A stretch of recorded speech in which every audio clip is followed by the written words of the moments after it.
All right. Hey, everybody. Thanks for joining. Hey, everybody. Welcome to the 11th episode of the Crypto Mining Tools podcast. Today, we're here with Alejandro and Ethan, our co-host. Hi. Alejandro, you are currently with Poolin. Yeah. And go ahead. Why don't you tell us a little bit about how you got there and where you're located right now, go ahead. Okay. Well, I've been in crypto for a while. I was part of BTC.com before I was joined Poolin. So I've been in mining for many years. I helped build out BTC.com from the very beginning. I was from the co-founding team. We built the company to one of the largest mining pools in the world. It still is one of the largest mining pools. After that, I decided needed a little change, so I moved into Poolin. And Poolin has been growing very strong in the last couple months. We're actually number one in mining hash power for Bitcoin. Also number one in Litecoin, Zcash, Ravencoin, and we're pretty high in other coins too. So we've been growing very strong. The team at Poolin is also former BTC.com guys. So we're very happy to bring in some new pools to the mix and get the old guard down. Bring the old guard down. Right on. Yeah. So I'm curious, tell us a little bit about you personally. Right now you are located in Germany, but that's not quite where you're from. Right. Well, where I'm from is a long story, but I'm Spanish, but I grew up in many countries around the world. I just moved to Germany, where we just opened up the international office for Poolin. Before that, I was living in Holland for many years, where I had the BTC.com office, where we have the BTC.com office. Germany is Berlin is a great city and a big city and booming in crypto. There's a lot of crypto companies, a lot of crypto people around here. So I thought, hey, let's move to Berlin and do the office here. And Germany and Holland is not too far from Germany, so it's a great deal for me. How many languages do you speak? Yeah, tell us about that. I speak fluently 4 languages, and I speak Portuguese pretty well too, so 5. And I'm learning German. So that's awesome. 6. I hope to learn Chinese one day too, but I will have to live in China for that. Yeah, already. It's too difficult to learn it if you're not in China. Well, that's about 4 or 5 more languages than I know. So. Yeah, but in Europe you need it. In Europe, you're always talking to other people, and you just pick it up. And I know how a lot of people always criticize the Americans. They only speak English, but it makes sense. I mean, America is bigger than the United States continent. The United States country is bigger than all of Europe. So it makes sense that it's not that common. Maybe Spanish would be good for you guys. Here's a cool question. Which country has the most English speakers in all the world? China. China, that's right. Yeah, I know. I work with the Chinese. Yes, I know that. That's actually pretty interesting. Yeah. We should have a skill testing question for every podcast episode or something. Right. Cool. So Alejandro, why don't you tell us a little bit about Poolin and maybe what makes you guys different and better? For sure. Well,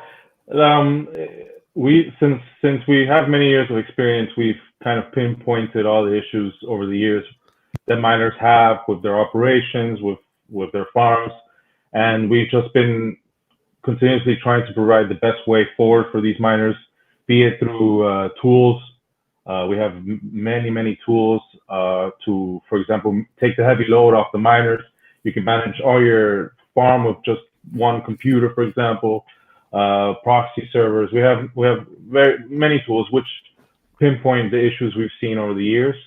Another very strong thing that sets us apart from most other pools is service. A lot of these pools a lot of older pools grew very fast, very quickly, and they kind of let service go by the wayside. We decided to just put service as one of our fundamental pillars. So whenever we have any issues, we guarantee a 7 to 8 hour response, no matter where you are. These type of things that we do for service really sets us apart from other pools. And finally, of course, is the technical side. We have like the founding team at Poolin are very strong in the technical side of mining. They built BCL Com pool, as I said earlier, and now they built the Poolin pool. So they're at the I think they're probably the best.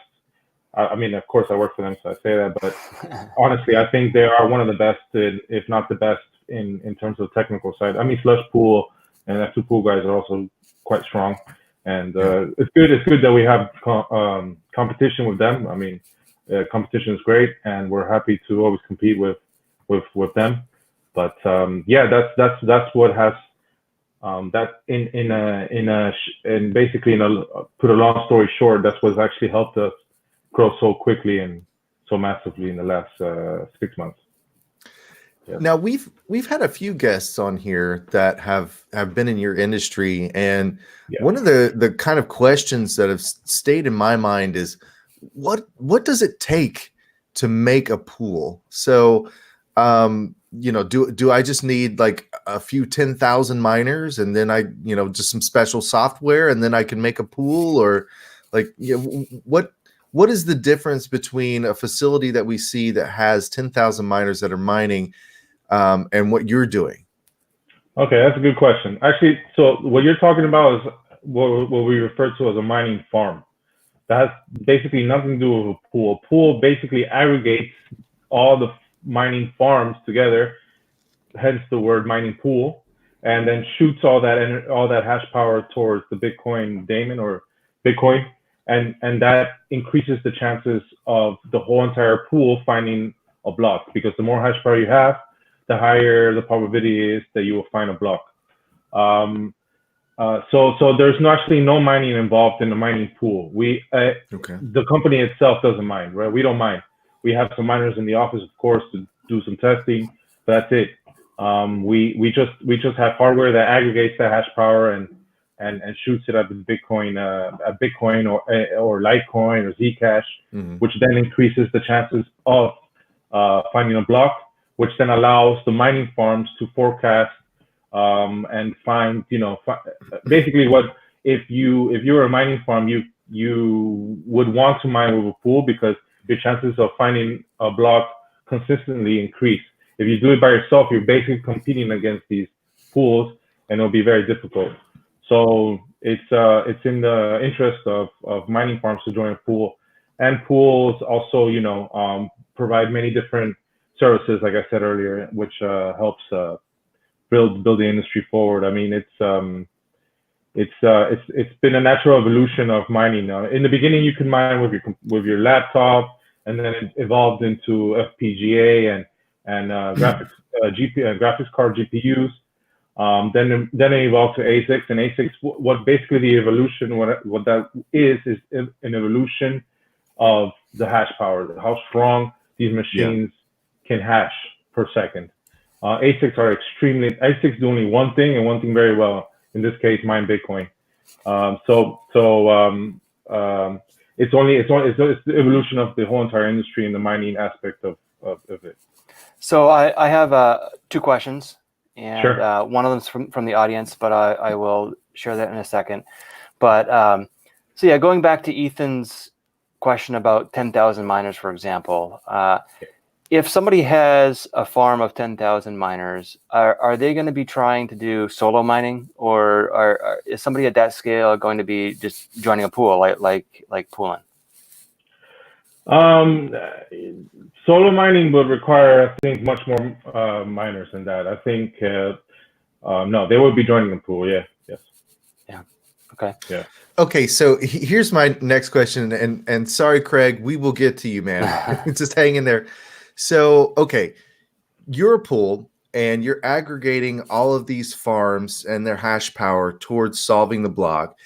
Let's say the block gets solved. what happens next? Like, I mean, does the pool have a wallet that the block reward goes into, and then that reward is disseminated out to the miners from that pool wallet, or is it just somehow magically spread out to everyone who threw hash? Yeah, what happens when that block is solved? Yeah, so it's quite straightforward. There's no complex. It's not very complex actually. We do have a wallet, and we do daily payouts. So, and then we just calculate how much hash power you put in. Let's say you put in 10% of our pool, then you get 10% of that block, and we throw fees in there. It depends. There's different schemes, payout schemes. For Bitcoin, we include the fees. For other coins, we do something else. So every different coin has different payout schemes. But yeah, every day we have a daily payout, or you can also set that up in your account yourself how you want to get paid. If you want to get paid daily or a week, I don't know. So it's up to the miners. But yeah, we just have a wallet and we send it out. I guess what my question is how does that block that's been solved know what wallet to pay? That part, okay. Also, so you're talking about the Coinbase reward. So you're talking about basically the block being found. Yeah, when the block is found, how does it know where to send the reward to? It's part of Bitcoin. I mean, this is how it's been going since day one. So it's basically, if you're the miner who discovers the block, it sends it out to that miner. There's an address that you can put down. And then from that address, then what we're in control of that address, and then we send it out to all the miners. And then you disseminate out from there. Okay, that's what I wanted to know. So it's a part of that actual built-in part of the algorithm. Yeah, it's part of the protocol. Yeah, that protocol. Yeah. So when you're aggregating all of this hash power, you're also including a wallet address to send a block reward to in the event that one of those hashes solves the block. Yeah. Okay, got it. All right. We got Craig Mullins, and he's asking, he wants to know a little bit more about how to start your own pool. So how would somebody go about doing that if they wanted to take on that kind of adventure? Well, good question. I think you would need very strong technical knowledge of Bitcoin, number one, or whichever coin you're intending to mine. Let's say you can also mine Ethereum, for example, or Litecoin. You would need very strong technical knowledge, or someone that has very strong technical knowledge of how the protocol works. Then you would need to invest in hardware. There's some specialized hardware for pools. And then basically the name of the game is sales and marketing. You have to find miners. You got to set up deals. You got to market your pool. You got to go to conferences. The whole, then it's just straight business. But in terms of setting it up, you would need also another thing to consider would be regulation and regulatory. There's a lot of regulation nowadays in crypto. In some areas of the world are not so good to set up a pool, or some areas are better to set up a pool. So you would also have to look at the regulations involved with handling funds in and out and these sort of things. So it's not a simple thing to do. But it's possible, and there is definitely open source options. For example, BTC.com pool, the former pool that I was a part of, is open source, and which has helped the industry massively, we believe, and I know because I've seen many pools sprung from this open source pool. So there is open source options, and you can then set it up there. But the name of the game is really just trying to find mining farms to join your pool. And of course, if you have the more hash power you have, the better your chances are to find new miners, because the chances of finding a block with your pool, since you have higher hash power, increase. So naturally, miners would like to mine with a pool that has some hash power instead of one that has nothing. So, and they call that luck, right? You're basically increasing your chances or your luck by having more hash power. Yes, no. Luck is more to do. Luck is basically it's the block solve rate against the average amount of hash power, isn't it? That's it. Yeah. So it does. Thank you. That's how it works. But anyone can have more luck than the other. So let's say if we have a lot of hash power, we don't necessarily, the luck can be low for us, and the smaller pool can have a lot of luck. So like it really, yeah, luck is just it's luck. It's luck is luck.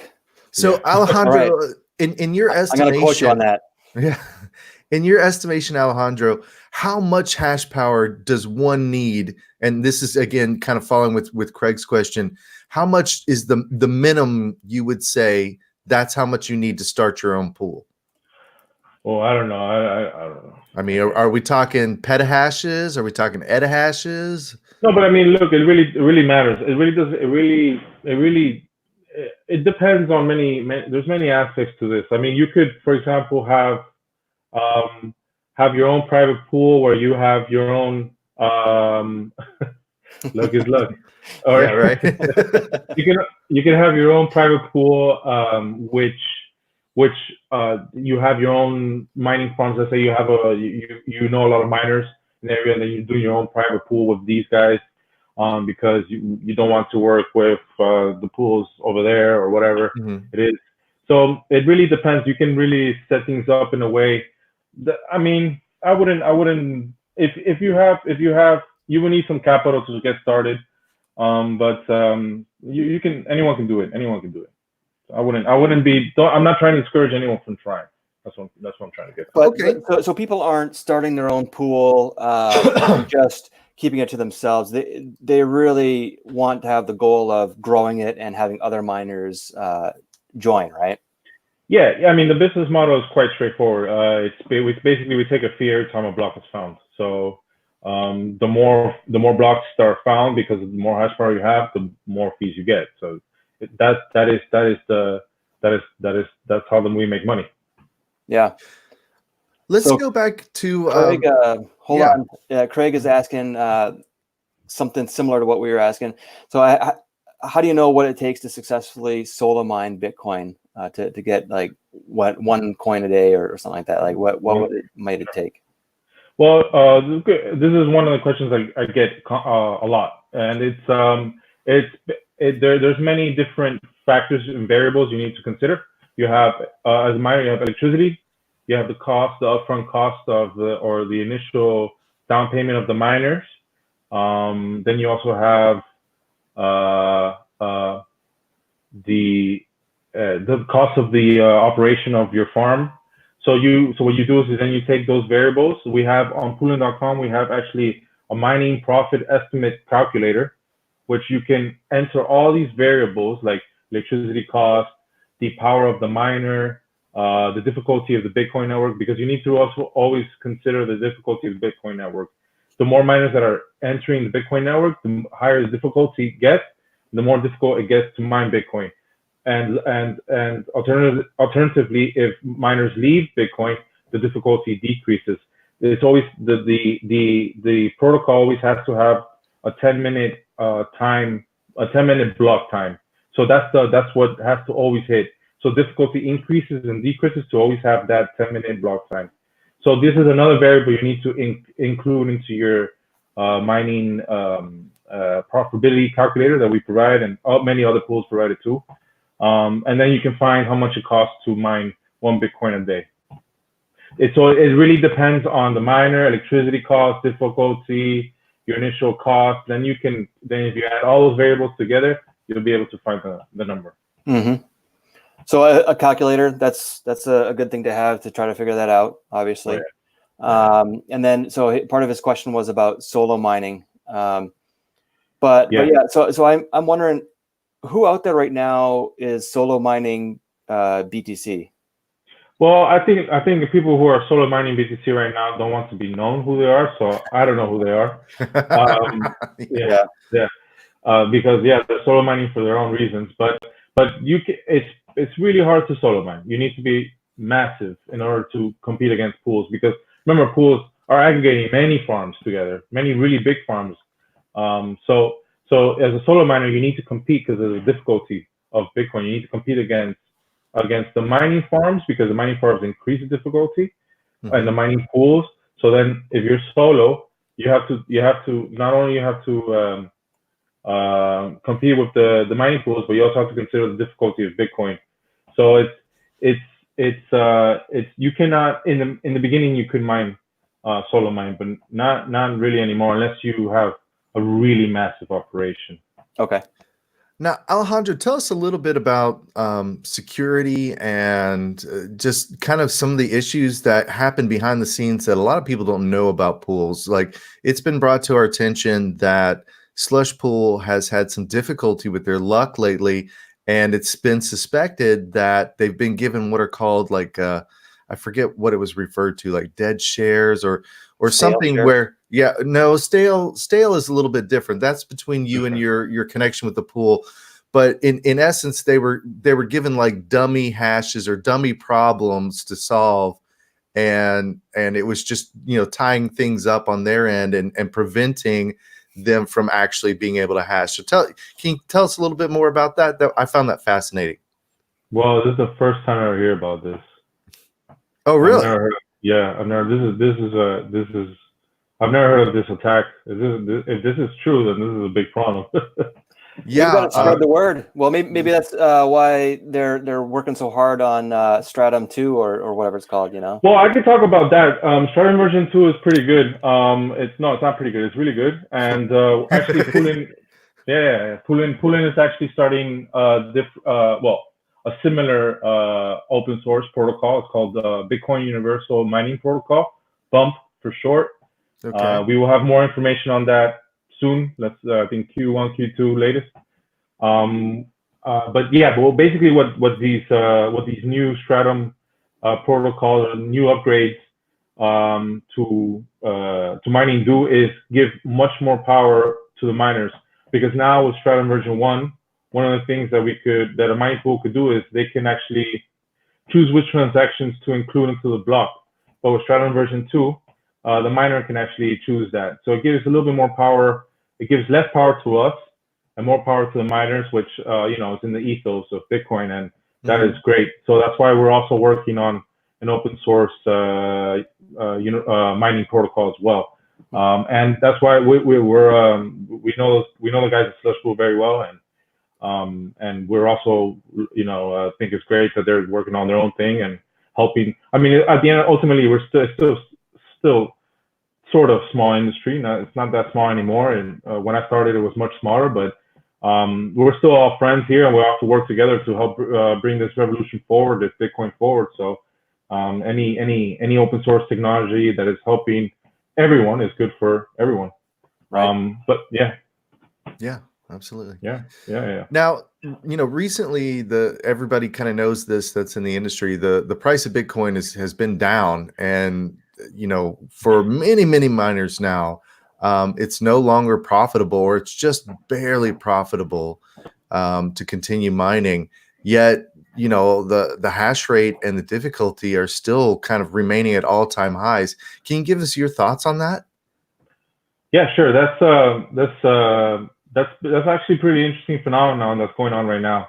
It has a lot to do with the new miners that have been coming out. The new miners, the S17s by Bitmain, the M20s by WhatsMiner, are 4 to 5 times stronger than the older generations. And so what happened was that a lot of the mining farms, or a lot of the miners, went ahead and bought a lot of these new age miners and started switching them around, switching them from the S9s, from the older generations to the new ones, which increased their hash power by a substantial amount. So I think another reason why hash power continues to increase is because I believe many miners and the industry as a whole is kind of getting to the point where people really do believe in Bitcoin. I think many miners are betting their house basically, or their whole entire company, on that Bitcoin is not going to go anywhere. In a year or two, maybe it's going to go down. It might continue going down, but they're going to continue to mine because they see it going up eventually. So I also believe there's an element of that in there. But what's interesting is a lot of these new miners are making the S9s obsolete and in that generation. So it's very interesting to see where a lot of these S9s are like ending up in. They're ending up in places of the world where electricity is really, really dirt cheap, but the security risk is higher. So it's a interesting development. It's going to be interesting. I mean, a lot of the S9s are already going offline. It's going to I can only speculate what's going to happen, but it is a very, very interesting time to keep an eye on mining. Yeah. What would you say happened to the Antminer S7s? Back the other year. Do you think it's kind of the same thing that's happening right now to the S9s? Yeah. So that's very similar, yeah. But the thing is, the S9s, there was a lot more S9s than S7s. That's the main difference there. The S9s powered Bitcoin for the last 2-3 years. Like it was all on that generation of miner S9s mostly, but there was also other miners. But yeah, there was a lot of millions of S9s out there. So yeah, now we're seeing millions of S9s turning off. So that's going to be, I don't know, we'll see. Yeah, S9s were kind of the backbone of Bitcoin there for a while. It was most definitely. Yes. Yeah, and I just have one more question to you, Sure. and again, this kind of refers back to what Scott was saying earlier. What can users do to prevent stale shares and reject shares with your pool? Like that's been brought to our attention as a big problem. One of the things we were told is, make sure you connect to a pool that's very close to your location. What are some other things that you know of that can be done? That is mainly down to us as a pool. We have nodes in basically every major geographical location around the globe, and you automatically, it's a dynamic connection, so you automatically connect to the node that is the closest to you.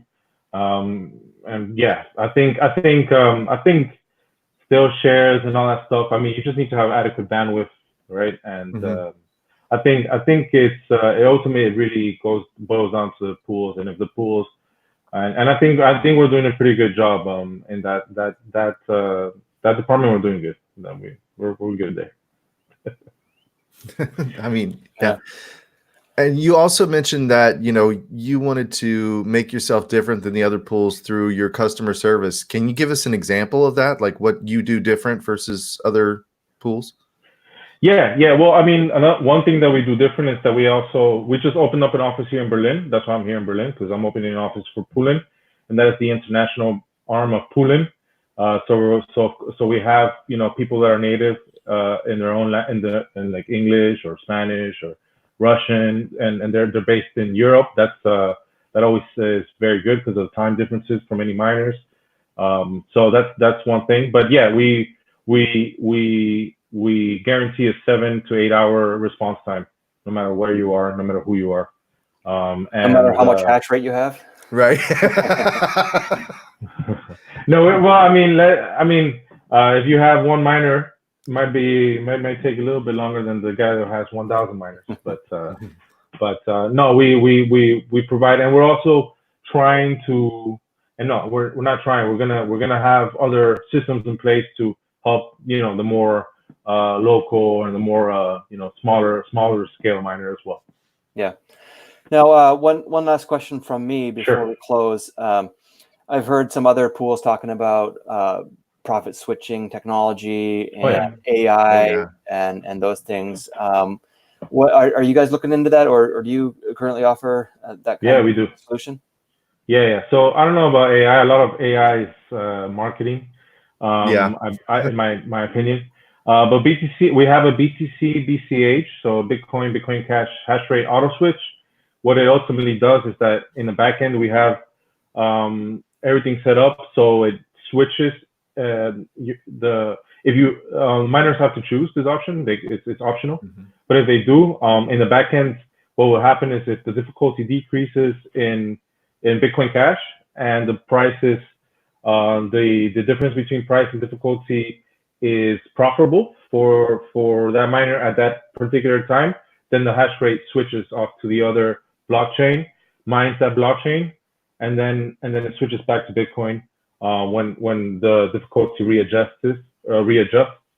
And ultimately, what it does is just gives you more profit. I think about something like 0.6% more profit, and we guarantee profit with this tool. If we mess up in the back end, we'll pay our miners what they should have gotten. So it's actually a foolproof extra profit margin. I would recommend you click the yes on that option. Yeah. Wow, that's pretty amazing that you guys back that up. Yeah. What are the typical problems that you face as a pool dealing with mining farms and whatnot? What is the most common issue that you see? That's a good question. Well, I mean, regulation is quite something that is difficult to forecast, right? You can never know what the government is going to say. Compliance next week. Yeah, they might say, oh, look, mining is illegal today, so pack your bags. It happened in Uzbekistan not too long ago. They didn't make it illegal, but they bumped the electricity cost by, I don't know, like 300% for every mining farm. Oh wow. So basically they made it illegal, but without saying it. It was quite messed up for people who had farms there. So it's always a variable that is very difficult to forecast or to know what's going to happen. That's why a lot of mining farms are based in areas in the world where like Iceland and Norway or Sweden, where regulation and things run kind of more. Everything is run much more practical, and everything runs well in these countries, right? Yeah. So it's not all about political control. It's yeah, and there's political stability. The EU and these things. So a lot of mining farms choose to maybe pay a little bit more in electricity costs, but have in the back of their mind, they can sleep at night knowing that their mining farm is not going to get shut down by a rogue government one day, and that's it. So it's something a lot of people consider. Yeah. It relates to your risk tolerance, basically. Yeah. Right. Yep. Well, Alejandro, it's been great having you on our podcast here, and we think Thanks, it's time. Yeah. Thank you, guys. It was great. Good talking. Yeah, good stuff. Good. One last thing. What's the best way for somebody to reach out to you? Oh, I'm just Twitter. BIT entrepreneur. Bit entrepreneur on Twitter. That's right. All right. And I take it you're in Twitter every day. You're tweeting a lot. I tweet a lot. Yeah, but I think Twitter has gotten a little bit crazy, and it's kind of I have a lot of work to do, so I can't be sitting on Twitter arguing all day. Yeah, but please follow me and give me a shout out if you want to do anything, and Poolin.com is the website. And thank you guys. Thank you. Yeah. Thank you. Take care. All right. Take care. Bye.